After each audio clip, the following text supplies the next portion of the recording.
मध्य प्रदेश में भाजपा ने आगामी लोकसभा चुनाव के मद्देनजर अपनी तैयारियां शुरू कर दी है।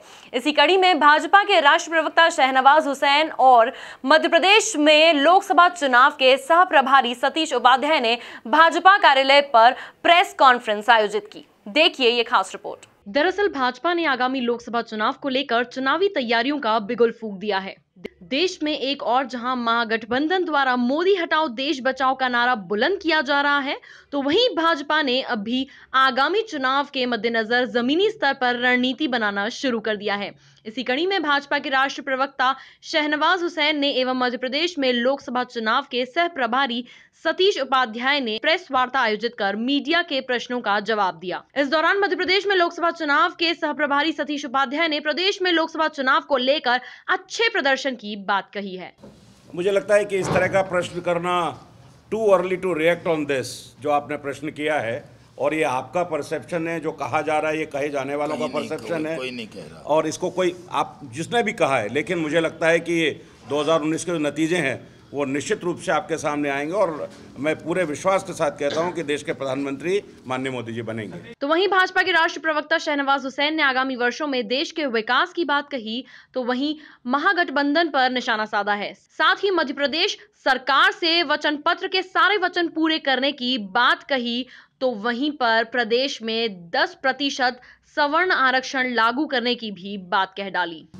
आज जो हमारे विरोधी हैं वो मजबूत सरकार नहीं चाहते, वो मजबूर सरकार चाहते हैं, और जो लोग मजबूत सरकार के विरोध में हैं वो तरह तरह के अनर्गल राग अलापते रहते हैं।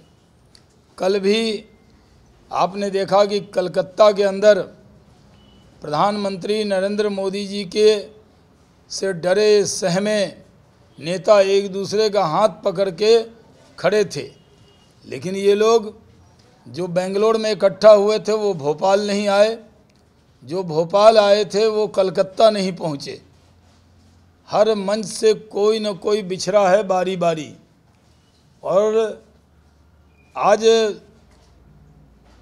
जो सो कॉल्ड महागठबंधन है उसके अंदर महाफूट है, और हम ये मानते हैं कि वो सिर्फ नरेंद्र मोदी जी को रोकने के लिए इकट्ठे हो रहे हैं, और हम देश को आगे बढ़ाने के लिए इकट्ठे हैं।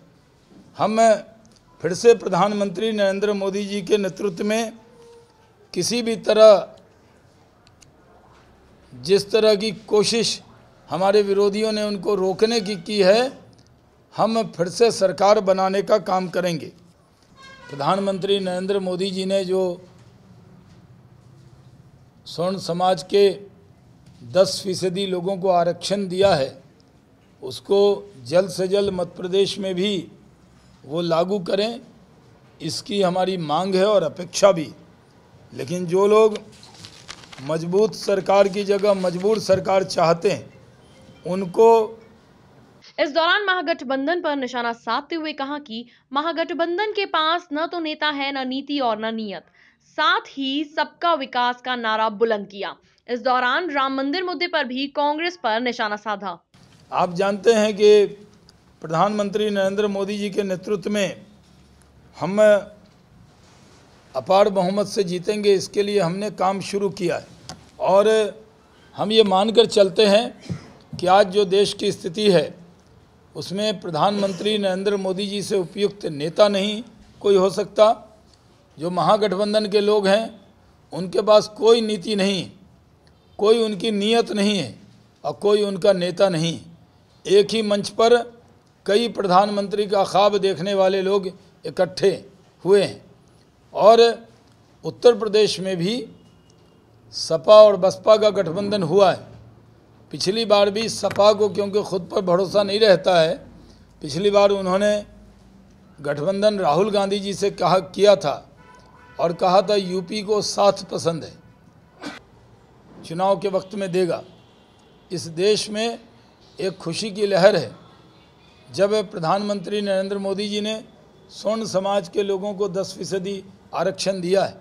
इसमें जहां हिंदू समाज की भी स्वर्ण जातियां शामिल हैं, वहाँ मुस्लिम समाज की भी 16 जातियाँ शामिल हैं, सिख की भी, ईसाई की भी। तो ये सब के लिए है, सबका साथ सबका विकास। हम सबको साथ लेकर चलेंगे, किसी को छोड़कर नहीं चलेंगे। और कुल मिलाकर भाजपा के राष्ट्रीय प्रवक्ता शहनवाज हुसैन मिशन 2019 में जीत को लेकर आश्वस्त नजर आ रहे हैं। जी हां, साथ ही सबका साथ सबका विकास की बात के नारे को आगामी चुनाव भी बनाने पर जोर दिया। बहरहाल देखना बड़ा दिलचस्प होगा क्या इस बार मध्य प्रदेश में मोदी लहर का जादू चल पाएगा। बता दें कि पिछले लोकसभा चुनाव में भाजपा ने 29 में से 26 सीटों पर जीत का परचम लहराया था। Bureau report, MP news, Indore.